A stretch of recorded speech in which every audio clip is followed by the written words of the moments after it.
샬롬. 7월 5일 맥체인 성경 읽기 해설입니다. 세운북스에서 출간한 임승민 목사님의 해설입니다. 여호수아 7장은 아간이 범한 죄 때문에 일어난 사건이죠. 아간이 하나님께 바친 물건을 훔칩니다. 성경은 이스라엘 자손들이 범죄하였다고 기록하죠. 거룩한 전쟁에서 한 사람의 범죄는 공동체 전체의 범죄가 되기 때문입니다. 본문은 죄가 가지고 있는 파괴성과 전염성을 보여주죠. 여리고 전쟁에서 얻은 승리의 한 끝추에 있었던 이스라엘은 아이성 전투에서 크게 패하고 맙니다. 여호수아가 충격을 받죠. 그가 가장 걱정한 건 가나안이 이스라엘을 우습게 여기는 것이었죠. 하나님은 누군가의 범죄 때문에 일어난 일이라고 말씀하십니다.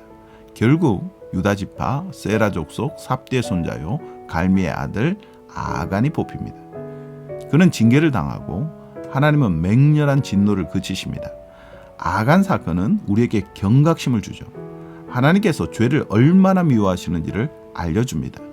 한 사람의 범죄가 공동체 전체를 망하게 할 수도 있죠. 반면에 한 사람의 의의가 공동체 전체를 살리기도 합니다. 그 한 사람은 예수 그리스도십니다. 그리스도께서 우리의 머리가 되시니 참으로 안심하게 되죠.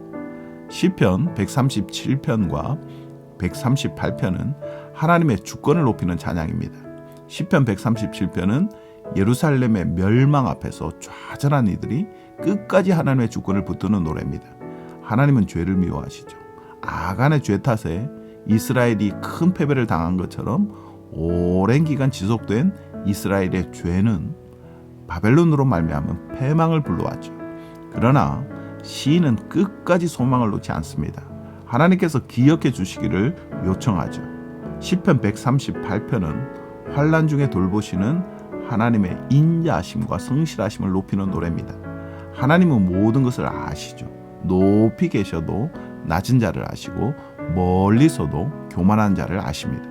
그 하나님은 내가 환난 중에 다님을 아시고 원수들의 공격을 당함도 아십니다.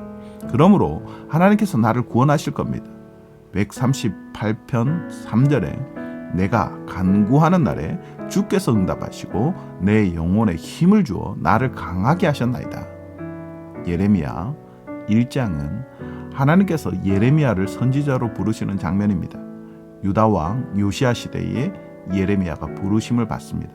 하나님은 예레미야를 모태에 짓기 전에 아셨고 배에서 나오기 전에 성별하여 선지자로 세웠다고 말씀하십니다. 예레미야는 자신이 어려서 말을 잘하지 못하기에 감당할 수 없다고 답하지만 하나님은 누구도 두려워하지 말고 당신의 명령을 전하라고 말씀하시죠. 북에서부터 기울어진 끓는 가마를 본 예레미야에게 하나님은 그것이 북방 민족의 침입을 의미한다고 가르치십니다. 유다가 이 재앙을 겪을 수밖에 없는 이유는 그들이 하나님을 버리고 다른 신들을 섬겼기 때문입니다. 하나님은 이 죄악을 징계하시겠다고 선언하시죠. 말씀을 맡은 사람에게 요구되는 것은 말씀을 있는 그대로 전하는 겁니다. 때때로 그것은 나쁜 소식일 수도 있죠. 사람들의 원망을 얻고 인기를 잃어버릴 수도 있습니다. 그럼에도 불구하고 말씀을 선명하게 전하는 건 말씀 맡은 사람들의 의무입니다. 마태복음 15장은 말씀을 그대로 받는 것이 얼마나 중요한지를 가르칩니다. 바리새인과 서기관들이 음식을 먹을 때 손을 씻지 않는 제자들을 비판합니다. 이것은 일종의 관습법이었죠. 예수님은 그들이 자기들이 만든 규범을 지키기 위해 하나님께서 주신 율법을 저버리고 있다고 강하게 질책하셨습니다. 예컨대 고르반 제도를 통해 부모 공경의 율법을 무시한 겁니다. 이것은 위선이죠.